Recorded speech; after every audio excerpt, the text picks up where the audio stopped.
ओम शांति। प्यारे भाइयों बहनों, आज हम चर्चा करेंगे ब्रह्मा बाबा की 10 कदम में से 7वां कदम। और वो बहुत सुंदर बाबा का कदम, बाबा का जीवन, गहन तपस्या।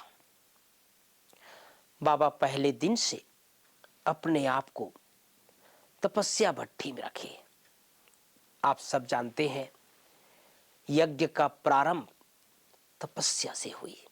14 साल तक ब्रह्मा बाबा ने स्वयं को तपाया और बच्चों को भी तपस्या की शिक्षा दी। आपने सुना होगा कैसे बाबा रात को सोने से पूर्व अपने कर्म इंद्रियों की दरबार लगाया करते थे। और वो कर्म इंद्रियों का दरबार कैसे होता था?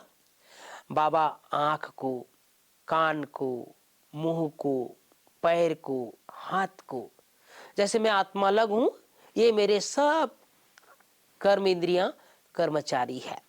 और एक एक से बाबा बात करते थे। हे आंख, आज तूने धोखा तो नहीं दिया। हे मुख, तुमने कड़वे वचन तो नहीं बोले। हे कान, तुमने बुरे वचन तो नहीं सुने। अपने मन से बाबा बात करते थे। हे मन, तुमने जन्म जन्म अनेक जगह भटका और भटकाया। अब मैं मालिक हूं, मैं आत्मा राजा हूं, तुम मेरे कर्मचारी हो। ये सब तपस्या है।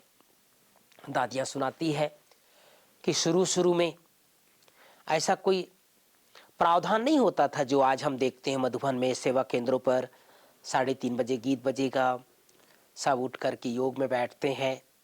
बाबा के जो भी सेवा केंद्र है, चाहे अपने घरों में भी है, मधुबन में तो देखते ही हैं।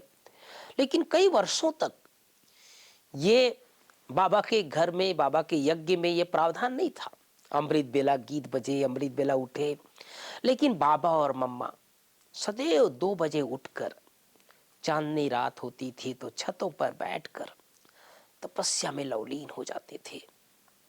2 घंटा 3 घंटे तक अमृत बेला बाबा बैठकर प्रभु मिलन किया करते थे। मम्मा भी, हालांकि उस समय हमारी दादियां छोटी छोटी थी तो बाबा सबको ये नहीं कहते थे सभी उठो, लेकिन बाबा को देखकर, मम्मा को देखकर दादियां भी उठा करती थी और सभी तपस्या में लवलीन हो जाते थे।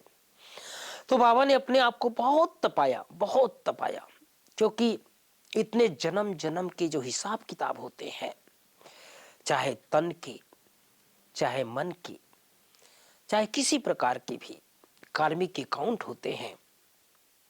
पहले नंबर की आत्मा थी बाबा, उसके बाद भी बाबा के सामने हिसाब किताब तो थे। तो वो सब कैसे खत्म किया बाबा ने?